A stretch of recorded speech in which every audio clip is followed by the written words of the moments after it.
Welcome back to Movies TV Mad. You can follow me on Twitter at Movies TV Mad. The DCEU must evolve, but more importantly, its fans must evolve with it. With the rumours of John Williams' theme being played over a Henry Cavill Superman cameo in Black Adam, the division is there for everyone to see. The Snyderverse stands arguing with the Hamadaverse, and Berg and John stands as well. But Spider-Man No Way Home saw how reductive this attitude is.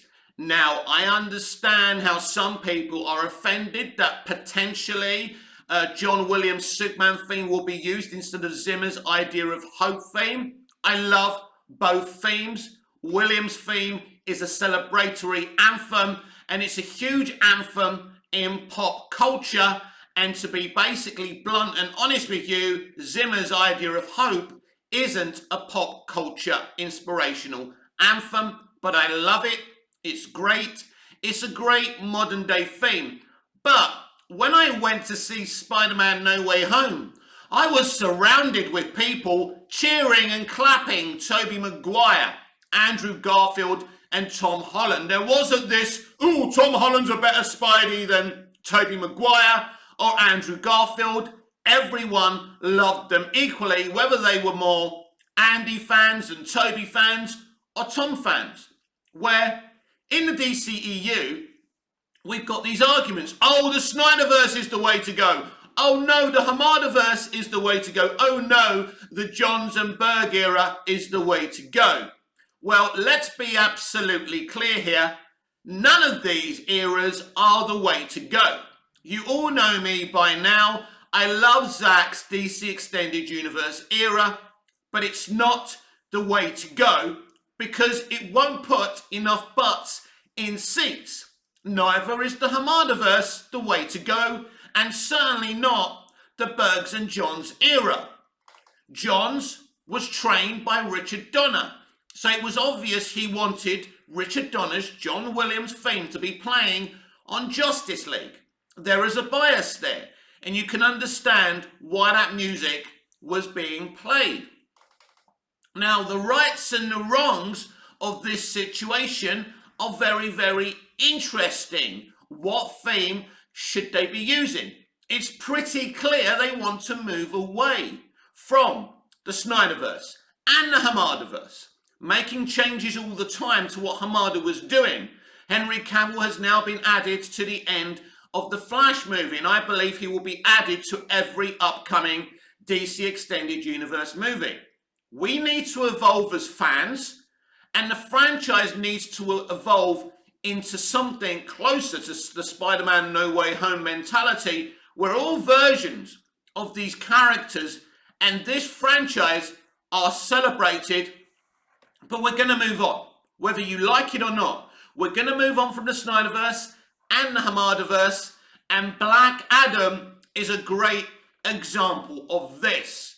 People hearing the rumours that potentially Henry Cavill's Superman cameos in this movie, people everywhere are very excited about this potential situation. A situation I will neither confirm or deny, and I'll neither confirm or deny the rumours of John Williams' Superman anthem, iconic Superman anthem, is being played or not. We're not going to get into the truths of this. We're going to talk about the debate. Because the more you lot go on social media and, argue for your own sides, the more reductive we become. There's no one more reductive than MCU stands, but everyone came into Spider-Man No Way Home and celebrated those different versions of these characters. And I understand the studio and Snyder caused a huge problem because Snyder is great, but the man is not for turning. He won't compromise one little bit. And that's the problem with Snyder, because the greatest directors in the world have always compromised. They've always understood this is studio bucks. This is the studio's IP. And even though I want my definitive vision and I don't want to be interfered with and I don't want my vision interfered with, sometimes I'm going to have to fucking bend the knee. That's why they're the best directors. That's why they've been around for 30, 40 fucking years, because they understand the studio system. Snyder doesn't want to understand the studio system. There's no question Snyder's movies were very indie, very compelling, visually satisfying, but they weren't for everyone.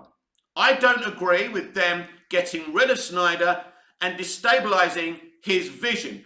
But the noise was so loud against Snyder, the studio felt they had no choice. Maybe they had no choice. But the way they went about it was wrong. But it's past tense now. What's beautiful about Zaslav, he has nothing to do with the Hamadaverse. He has nothing to do with the Snyderverse. He and Alan Horn and Mike DeLuca must make the right decisions going forward. And this is why I think that people fighting for the Snyderverse or fighting for the Hamadaverse are being reductive. There's no point, because these people are coming in and saying, what's best for this franchise?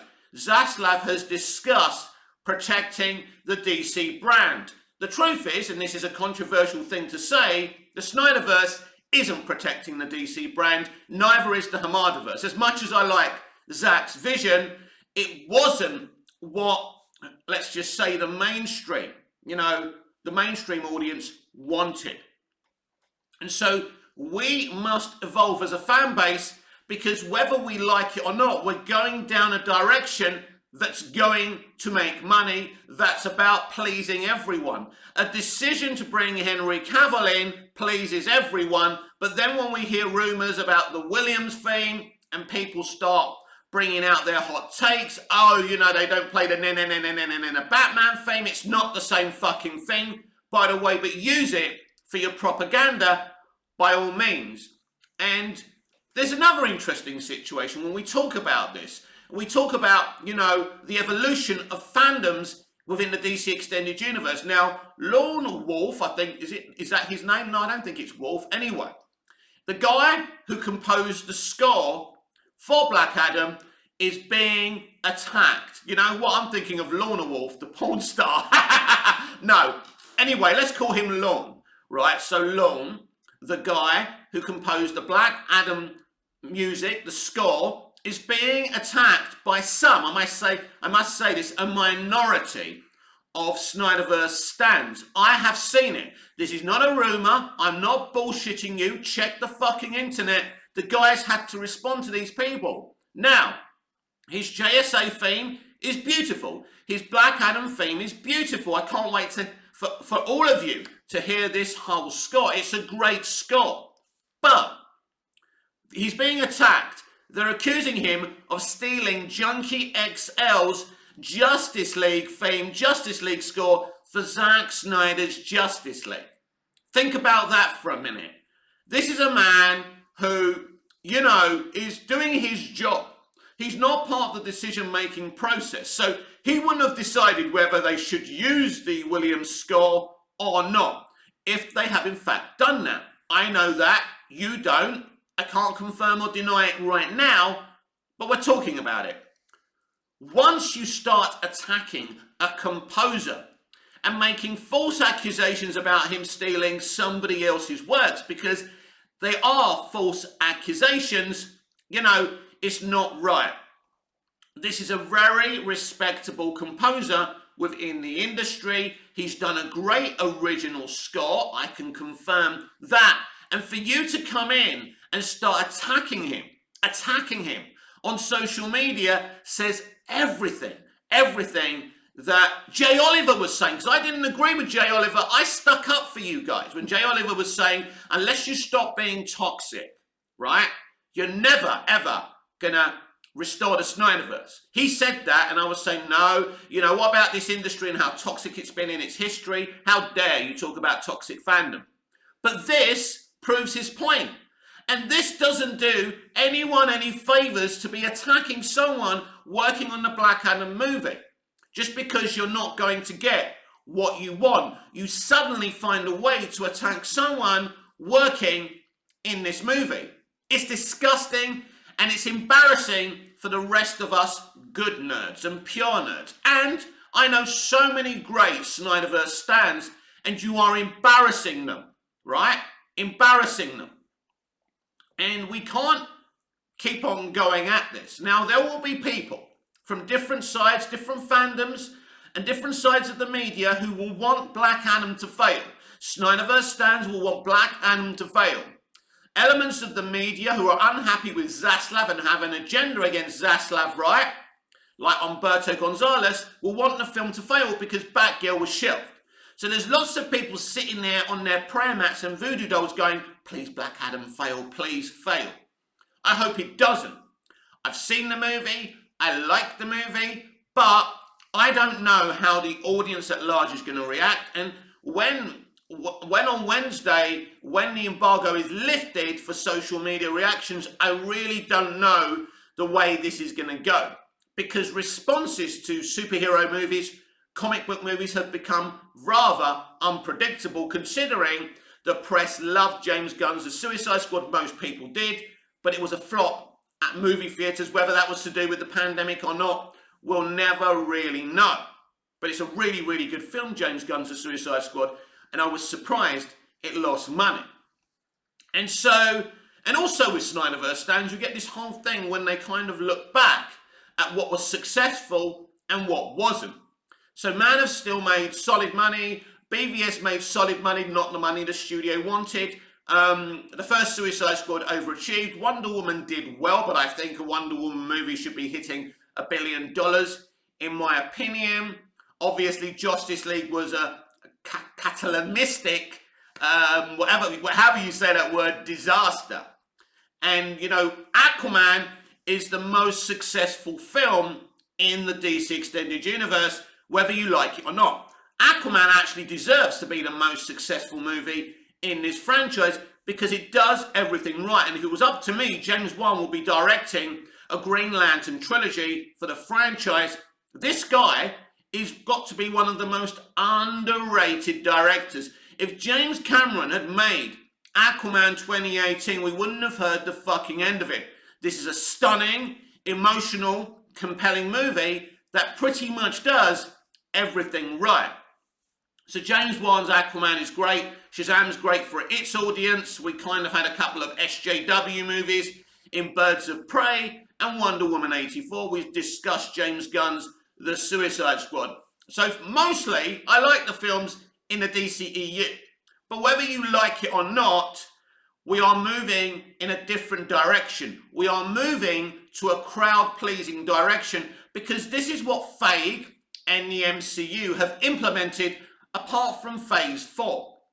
But when you look at Spider-Man No Way Home, which is in Phase 4, it's a crowd-pleasing event, and no one does the reductive thing of saying, Team Andrew, Team Toby, Team Tom. People united in the movie theatre, and this is what the DCEU wants to be. No matter how much you cry, we're moving away from the Snyderverse, we're moving away from the Hamadaverse, whether you like it or not. This is where we are now. And Black Adam is the first example of this, and each film will move on into something new. They're changing these upcoming films a little bit into what Zaslav and Alan Horn and Mike DeLuca want, so they can please audiences. And this is what's going to happen. Zack Snyder's legacy will always be there in the people that he cast, and in Man of Steel, BVS, and Zack Snyder's Justice League Snyder Cut, and that's great. But Warner Brothers has been a badly run company on the verge of bankruptcy, and they can't be taking any more gambles on no Hamada versus Bergen Johns versus or Snyder versus. They need to do something that puts DC butts in DC seats and puts mainstream butts in mainstream seats. They need the kind of audiences that come to bad MCU movies.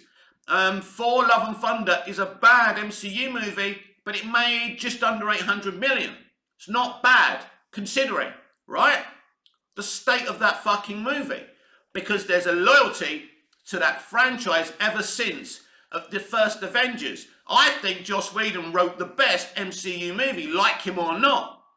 And I believe that Feige's been jumping on the coattails of that movie and pretending he's a planner, he's a visionary. I don't believe Feige is the visionary everybody thinks he is.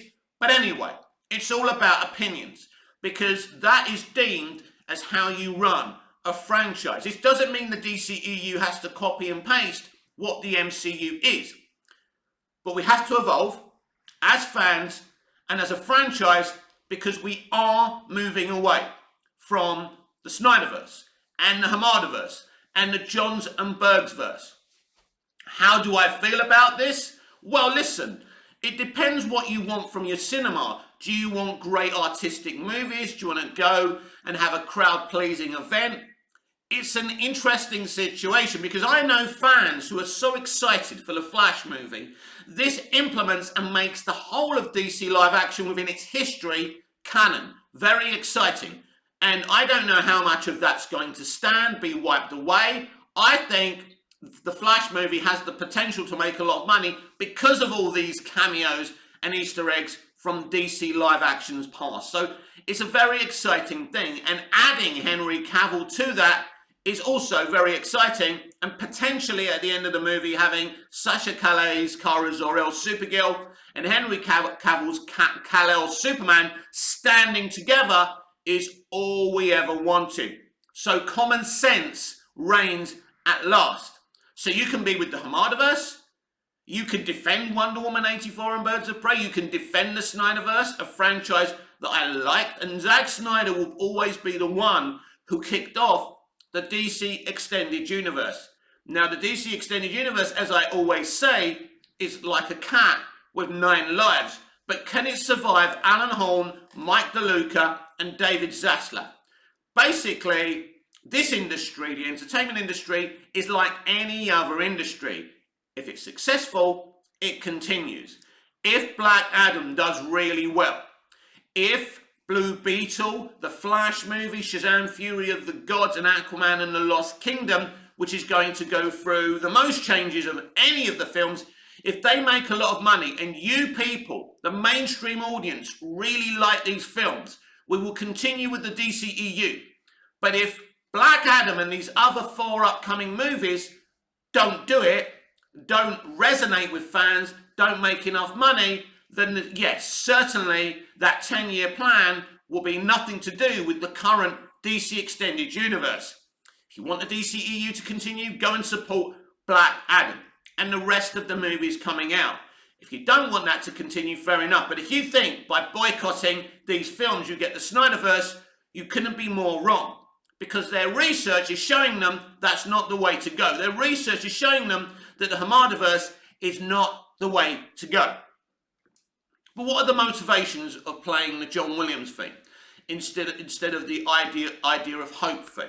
If that is indeed the case, and I'm not going to confirm or deny that, as I said earlier, it's not just a celebratory anthem for Superman that everyone recognizes. It's so recognizable. This is a theme of successful pop culture that's resonated for over 40 years. It matters. And Snyderverse stans can keep on pouring scorn on the Reeveverse and all of that. And you can talk about Snyder's great visuals. Well, Richard Donner didn't have VFX CGI to play with. But still, he gave us some of the best flying sequences we've ever seen. Basically, if you make a Superman movie, you've got to catalogue in the greatest way possible that you've got at your disposal of him flying. And Richard Donner does that. One thing I was surprised about Man of Steel and BVS, there's not much flying in those films. And with all that technology and finance at their disposal, he doesn't fly very much. You know, it will be like Spider-Man not shooting his webs a lot and not swinging through the streets of New York. It's not really something that should happen. So, like it or not, there's a lot of directors who got into this game because of Richard Donner's Superman the movie. Now, is it right to go back to the past and embrace the past? Sometimes it works. And right now in cinema, it's happening a lot. Spider-Man No Way Home is a classic example of embracing the past, the present, and the future. And all the fans united to that. Now everyone's clamouring for more Tobey Maguire Spidey movies, more Andy movies, right? More Andrew Garfield movies. And everyone wants to see those three versions of Spider-Man unite again. Why are we so different in the DC Extended Universe? Why are we so reductive?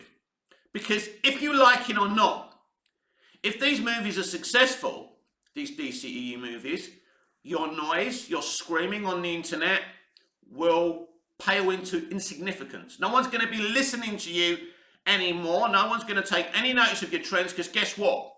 When people are chanting, the negative tones, the negative moans are not going to be heard anymore. So it's going to be very interesting going forward if the DCEU can be made a success, or if we actually have to start again. But we do have to evolve as a fandom, and the DCEU must evolve in making decisions that make these movies highly entertaining and highly profitable. And indie movies, art, and things like that may look good, and Snyder's movies are very artistic and I love them, but it's not really the way to make a successful franchise. People want to see something that they can take in very easily. And there's certain situations in the Snyderverse where people say, what the fuck is going on here? One of my favorite sequences in BVS is the nightmare sequence, but the audience, the mainstream audience, are going, what the fuck is going on here? Now you're screaming at me saying, well, they would have found out in Zack's version of Justice League, which is kind of true, but even then, it's not that well explained to understand what's going on. So you literally have to wait till Justice League 3. So audiences want straightforward storytelling, and they want the comic books implementing. That's one of the reasons why the Batman is so successful, because really for the first time, we see a Bruce Wayne being this, this great detective. Batman is the greatest detective in DC Comics. And we saw that. So there's less action in that movie, but they implement the comic books in a lot of ways while being very original, Matt Reeves, at the same time. That's why that film made $750 million. That's why people enjoyed that movie. The reviews were blanketly very, very popular. It did good money, and there's going to be more whether you like it or not, because it's interesting, Snyderverse stands, or some of you went out of your way to really trash the Batman, but everything you said just didn't work out, did it? The film was still very successful. You tried to compare the box office for the Batman with BVS, when BVS is a sequel to a Superman film, and the Batman is an origin story, the first chapter in what we're hoping is a long, successful franchise for DC and Batman. And who knows what that means for other stuff in the DC universe that Matt Reeves wants to do. You also ignored the fact that Matt Reeves and Zack Snyder are good friends. You ignored the fact that Matt Reeves congratulated Zack on the Snyder Cut. This is why I don't like this reductive behavior, because it's not working out for you, is it? Now, you got the Snyder Cut. You got the Snyder Cut because they needed the Snyder Cut to launch their damn streaming service that they had no plans for. They didn't have a Mandalorian. So they used that film. They were planning on restoring the Snyderverse, and then Zack and Ray took that away from themselves. Zack took that away from himself with the shit he was saying. There's some things that have to stay in the locker room. And Zack Snyder and Ray Fisher didn't seem to understand that. I still respect both guys, both of them. But they made the wrong decision, and they hurt themselves in the long run. Who knows if Ray Fisher's coming back as Cyborg? The studios certainly want him to come back, but if he's going to demand Zack Snyder comes back with him, then it really isn't going to happen. Of course, we don't know. The Snyderverse may be restored, and I could be totally wrong. But from what I'm seeing and hearing now in the background, it doesn't look like this is the case. It looks like we're going down another new direction, and there's been quite a few new directions for the DC Extended Universe. They will do whatever makes them the most money.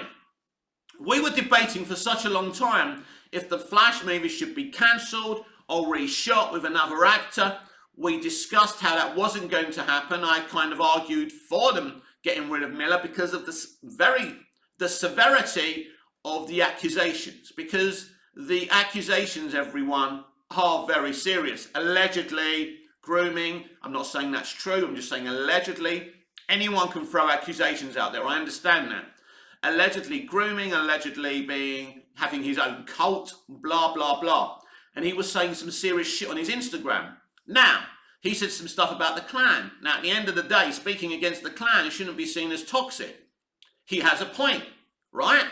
What he said and what he said he'd do to them is another case in point. You can't talk like that when you are playing Barry Allen and The Flash. You've got to be someone who's got to be looked up to, like Christopher Reeve, Tom Welling, Dean Cain, and now Tyler Hoechlin, and even Brandon Routh have been.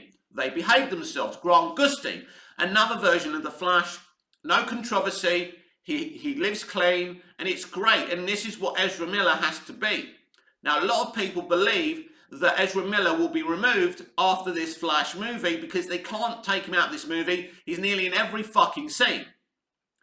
I think if they do replace him, it's perfect to replace him at the end of this Flashpoint movie because you can use Flashpoint to say we're implementing another version of this character. Not put an actor in the same role as Ezra, but bring in another Flash because there's so many versions of this character. We are in these regrettable situations because the leadership of WB at the time in 2011 decided that Christopher Nolan was the right person to godfather a DC Extended Universe when he wasn't. He did a good job with Batman, but let's look at Batman Begins is a great movie. The Dark Knight is a great movie. Now, I like The Dark Knight Rises, but it was clear he was getting tired from that movie, and him and Goya were running out of ideas. But what studios do is, if people are looked at in a certain way and people see them as a success, they think their names will bring in the money. But it was the wrong decision to make. There's so many great people at DC Comics that they could have put in charge of this. The DC Extended Universe could have been what it should have been. Again, I have to remind you all, I love the Snyderverse, but it wasn't the right way to go. Let me repeat, I love the Snyderverse, but it wasn't the right way to go. Superman can't be breaking fucking people's necks. Simple as that. Superman is for children as well as the adults who loved him when they were children. That's not the way to go. And if you do have Superman killing someone in the next movie, he's got to stand there and say, I know what it's like to kill. I don't want to feel like that again. That moment should be the reason he doesn't kill anymore. And if they didn't get rid of Goya, I'm sure that was Goya's plan, but they binned Goya. They blamed Goya and Nolan for Man of Steel not making the money they feel it should have done. Because let's be clear, I believe that in an ideal world, Superman, Batman and Wonder Woman should be making $1 billion a picture.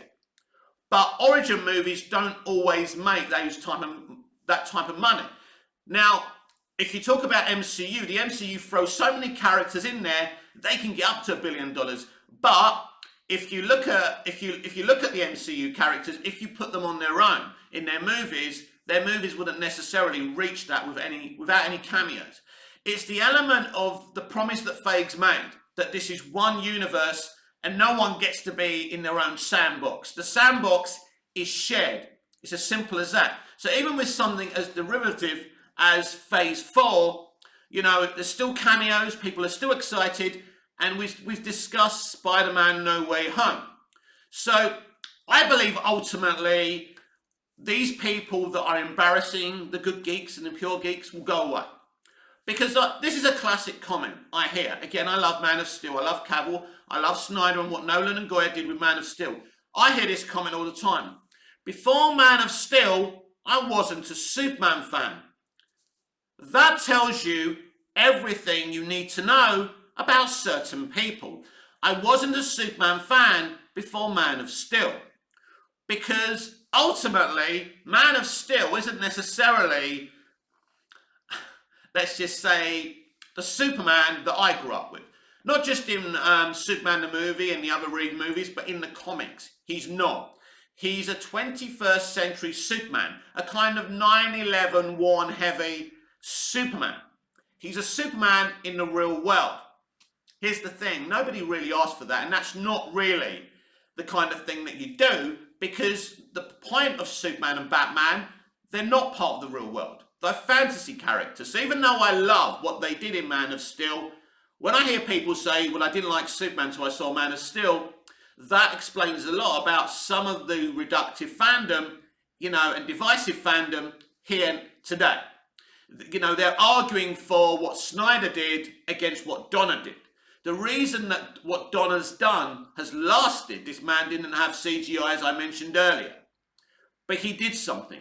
He inspired people, because back then, apart from Star Wars, it was all very gritty and real world and depressing. There wasn't even any VFX houses, because films were so utterly realistic. And my problem with modern day directors like Nolan and Snyder, they are very realistic, and they like, and I forgot the term for it, but they like to subvert expectations a lot. We're hearing that a lot today. And I've always compared about the subversion of expectations in terms of, is it David Fincher who did Seven, whoever did that film? He subverted expectations by basically having Kevin Spacey captured early, but he'd already killed Brad Pitt's wife, aka Gwyneth Paltrow's head's in the box. Now, that's proper fucking good subversion. But when your subversion is to have Superman break Zod's neck, or when you kill off Superman too early in a second movie, or you bring in Doomsday, but he's not the actual Doomsday we read in the comics, right?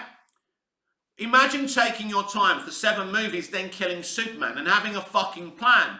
It's what Kevin Feige would have done. I criticize the guy, right? I throw him shade, but no one in their right mind thinks that introducing a Doomsday that's not even fucking Doomsday, that doesn't even fucking look like Doomsday, in the second movie, and killing Superman off in the second movie works, because it doesn't. And I've mentioned this before. And then you're doing this kind of Superman rebirth story in a Justice League movie, right? You can't be doing that, because Superman's got to be front and center with Batman and Wonder Woman and the rest of them in a Justice League movie, and you can't be doing a fucking Superman rebirth story in a Justice League movie. So as much as I like Zack and his style, and I'm a big supporter, and I'll be waving the flag for Rebel Moon, a lot of his decisions in the DCEU were problematic, and they were there for everyone to see. The problem is with some of his reductive fandom is they don't see that. And, they think the guy walks on water. I don't think anyone walks on water. I see their positives and negatives, their flaws, their weaknesses.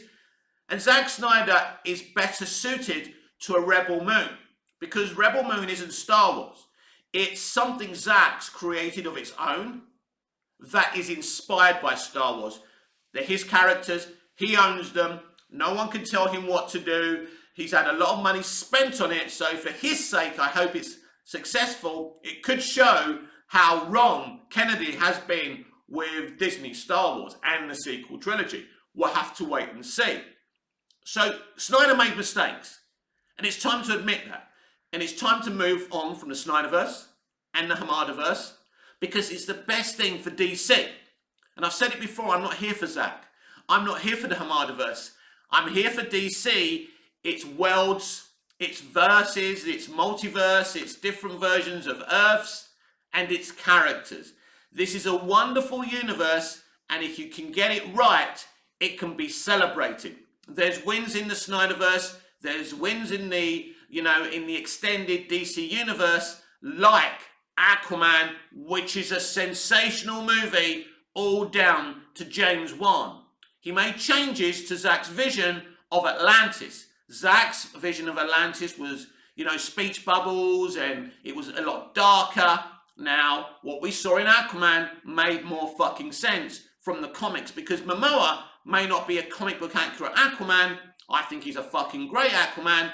But if you're not going to go with a comic accurate casting, you've got to make the world more comic book accurate. You need the octopus doing the drums and all of that. Fans love that. You need an awesome and epic all. And say what you want about Amber Heard, but when I see her as Mira, whether it's in the Snyder Cut, whether it's in Aquaman itself, I think actually maybe we should just forgive her and let her carry on. A lot of people are not going to agree with that. Should we celebrate toxicity and abuse, alleged abuse? Well, Hollywood have been celebrating that kind of behaviour for nearly 100 years. Why should Amber Heard be the first person to pay the price? She's a really good mirror. Now, for me, the mistake they've made with The Lost Kingdom, you either say to Amber, right, you're out or you're in properly. You don't reduce her role. It's clear Hamada wanted her out. She was very clever. She had something on them. She found a way to stay within the movie. She fought, as she said on the trial, she fought hard to remain in the movie. But as a studio, you've got to say one of two things. You're in or you're out. You don't reduce her role. But that's stupid. Mira should never have her role reduced. Mira shouldn't pay the price for the allegations facing Amber Heard. Now, my opinion about the Depp and Heard thing is they're just as abusive and as bad as each other, and Johnny Depp had the performance of his life on that trial. Well done to him. I'm always happy to see feminists and extreme leftists getting sat down and exposed. It's fun. But I don't take either side in that relationship. And I'm about the art. I'm about the movie. I'm about the storytelling. And Amber Heard is a fucking great mirror. She's not the greatest actor in the world. Her CV is very small. But she's a very good mirror. And maybe they should just fucking keep her. But if it's going to damage the box office, and their research has shown it's going to damage the box office, then, you know, at the end of the day, great mirror or not, she has to go. But they haven't done that. So we'll see what happens with Amber Heard. I'm not sure of what's going to happen one way or the other. But I do feel, under David Zaslav, under Alan Holm and Mike DeLuca, we can have a very, very exciting future in DC live action. But it's very important to understand now, everyone, that the Hamadaverse is dead, the Snyderverse is dead, the Bergs and John's era is dead. They're all dead. So whatever side you're on, forget it. Because we are now going down a new direction. Cavill is back. Now, I'm not going to confirm or deny about the John Williams stuff, but let's just say for one moment that it's true. That music actually plays over a quarter of the credits at the end. Let's just say that's true, right? I'm not going to say whether it's true or not. Let's just say it is. It's a great fucking theme. It's an iconic theme, and it's no big deal. It's only a big deal to certain people who want everything their own way. Well, here's the thing, Snyderverse stands. I love you, and I love Zack. But your version of DC hasn't worked out, whether you like it or not. When I talk about it not working out, it hasn't worked out in terms of huge, huge box office. It's been divisive. The Hamadaverse has been divisive and underwhelming at the same time, even though the Hamadaverse can boast movies like Aquaman and even Shazam, which is a really solid movie. You may not like Shazam, but going around calling it a flop when the movie made 3 times its fucking profit is a blatant lie. And this is the problem with some of you Snyderverse stands. You lie about things. You call the Batman a fucking flop. It's not. You can call James Gunn's Suicide Squad a flop, but it's a great movie. That's the difference. And you can't argue about that. So if you're going to argue for your side of the fence, Snyderverse stands, at least stick to the truth. Because the Batman wasn't a flop. It was well reviewed, unlike a lot of Snyder's movies, unfortunately, because I love them myself, right? It made good money, right? It made more money than Man of Steel. I'm embarrassed about that because I'm a Superman stan. I want Superman to be beating the shit out of Batman in the box office, as much as I love Batman as well. So basically, Man of Steel didn't do the money and didn't get the reviews that the Batman did. It's as simple as that. The Batman is a very good film. Now, Man of Steel is a really, really good alien invasion story. But is it the right place to put Superman in? Well, the audience say no. That's not what they wanted, not what they expected. What do I think is the right thing to do with Superman?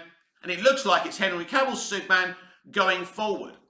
They have this difficulty of having an actor who's played it one way. Now that he's going to need to play it in a more mainstream, gentle way, traditional Superman way. And it'll be interesting if the audience can see him as that.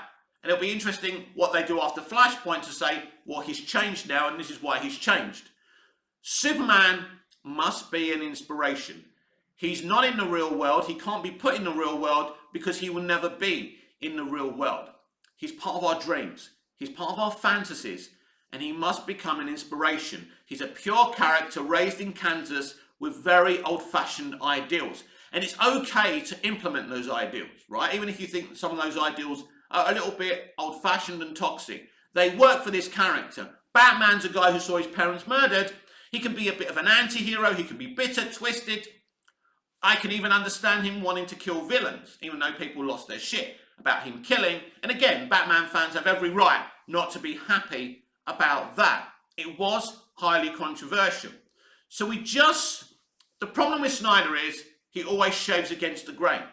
I don't know if you've ever tried shaving against the grain, but it's very problematic. I've babbled on longer than I wanted to today. This video is going to take a lifetime to upload, so hopefully you're watching it now and it's uploaded. It's probably taken 2 days to upload. Sorry about that. So you're thinking, where's this guy's latest video? Or maybe you don't care if I upload or not. But they're my view. Snyder does shave against the grain. That's why his vision was problematic for some people. That's why the studio had to interfere with his vision. We don't want it. I won't say we. I won't speak for anyone else. I don't want these problems anymore. I want every film to be enjoyable, great, and I want most people, because you can't please everyone, to come in and enjoy these films. So Snyder isn't going to implement that. Hamada isn't going to implement that. You need people who understand what it is to make movies. You know, aggressive, desperate characters like the Salkinds who wanted Superman, got the funding one way or the other, and I don't really want to know how they got that money, and they brought in the right people, even though they made a fucking big mistake with getting rid of Donna. Donna and themselves falling out was so stupid because they were onto such a great thing with Dick Donner. But we want these kind of producers. People have said that David Zaslav is an old-fashioned movie mogul, or kind of someone who owns a movie studio, very old-fashioned. Old-fashioned is exactly what we need right now. So I'm excited for the future of DC live action. I do think it will be maneuvered for us. If we like something, the customer, they make money and everyone's happy. And I think this is where we're going. But what about Batgirl before I go? Well, it's an interesting thing because some people think shelving Batgirl means dumping Leslie Grace. I'm not convinced. I'm not convinced Leslie Grace is done as Batgirl herself. If you want to quieten down the outrage about Leslie Grace, because she is an inaccurate casting for Batgirl, but so is Jason Momoa, and that's okay. If it was me, and if I'd seen that movie and I said, this movie's shit, I don't want to spend any more money on it, I'm shelving it. If it were me, I would actually put her in the other movies in cameos and promise her a better movie in the future. So we'll see if that happens. So I'm not convinced Leslie Grace is done yet. But as I say, I'm very excited for the future because we've got the right people with their sights set in the right area, pleasing the audience and looking at the comics and being very accurate with them. And Black Adam is a very positive symbol, a sign of the future. We still don't know who's going to be the president of DC Studios. Who is it going to be? Well, I tell you what, some people think I'm mad, but I think The Rock would be an excellent person. Because, listen, you can have someone who's in the front, who's not necessarily the one making all the decisions. The Rock is popular. The Rock's a good producer. The Rock's produced a great movie in Black Adam. The guy knows what he's doing. He will be perfect as the president of DC Studios. I'm not saying that's who I want. I'd be extremely happy if it's Mike DeLuca. Mike DeLuca knows exactly what he's doing. And he's part of the decision-making process of bringing Cavill back. Zaslav's been back for a few months, and already we got Affleck and Cavill back. We've got the old team back together. And that, my friends, is very exciting. Now, Patty Jenkins is threatening to make more Wonder Woman movies. Now, we don't know what Zaslav makes of this. She claims she's been asked to make more than the 3 movies. But who asked her to do that? Toby Emmerich or David Zaslav? Patty needs to sit down and look at Wonder Woman 84. If she's going to continue in this role of setting out more Wonder Woman content, in what went wrong with Wonder Woman 84? And she must never make those mistakes again. This has been a very, very long video, and I hope you stayed for its entirety. here on Movies TV Mad. I'm Mick, your host with the most. Just ask your girlfriends and your wives. Please like, share, comment, subscribe, hit the notification bell so you never miss this beautiful perfection. And I'll see you again in the next video if I ever get my breath back. Think about this. I've been rabbiting on for 45 minutes and I never pressed pause once. Think about that for a minute. See you again soon. Bye-bye.